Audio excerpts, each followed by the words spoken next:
Hey friends, what's up and welcome to another session of English literature. So friends, in this session I'm going to discuss Ode to the West Wind by P.B. Shelley. So let's start the session. Actually friends, Ode to the West Wind was composed originally in 1819 and then it was published in 1820 in the Prometheus Unbound volume of P.B. or Percy by Shelley. Actually friends, total 5 cantos are there in this poem Ode to the West Wind. And in this session, I'm going to discuss the first canto because if I discuss in one session the whole poem, then it will be quite monotonous. But don't worry, in my upcoming session, I will discuss about the rest of the cantos. So at first, I'm going to read canto 1. So from canto 1, I'm going to read the first 3 lines and then I will explain it. Okay. O wild west wind, thou breath of autumn's spring, thou from whose unseen presence the leaves dead are driven like ghosts from an enchanter fleeing.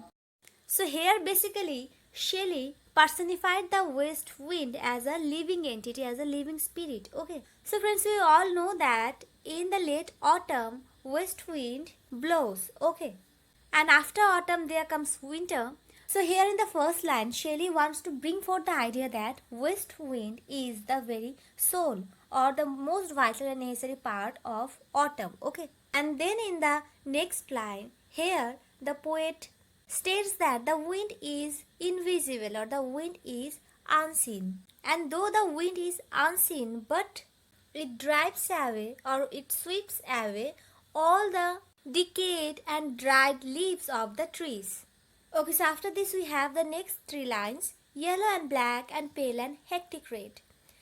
Pestilence-stricken multitudes, O thou who chariotist to their dark wintry bed. So in the 4th line, the poet basically speaks about the leaves. Okay, so the leaves of the trees are of various decaying colors. Decaying color means they are not green. They are like yellow, black. They are pale and they have a redness which is produced by decay. Okay, and then in the next line, the poet says that the leaves lost their green color or healthy color, like the persons who are attacked with some deadly diseases. Okay. So basically the thing is that here the poet wants to denote the decay of the leaves. The leaves are not green at all. They are decayed. That's why they turn yellow, they turn pale. Okay. Okay, so now we have to understand the next succeeding lines altogether. So at first I'm going to read it. O thou who chariotest to their dark wintry bed, the winged seeds, where they lie cold and low, each like a corpse within its grave, until thine also, sister of the spring, shall blow her clarion over the dreaming earth, and fill driving sweet birds like flocks to feed in air, with living hues and odors plain and hill. So the west wind actually drives the seeds underground so that they may germinate and sprout in the springtime. So here basically the poet wants to speak or wants to denote the idea of how the seeds lie buried in the cold winter, and then after winter the spring season's west wind, which is gentle, which is warm, will stir the objects of nature to new life. Means the west wind of the springtime will help the seeds to grow up into lively plants in the springtime. Okay. And once the seeds will shooting forth into the lively plants, they will adorn the hills and plains with fragrant and colorful flowers. Now let's read the next 2 lines. Wild spirit, which art moving everywhere, destroyer and preserver, here, oh here.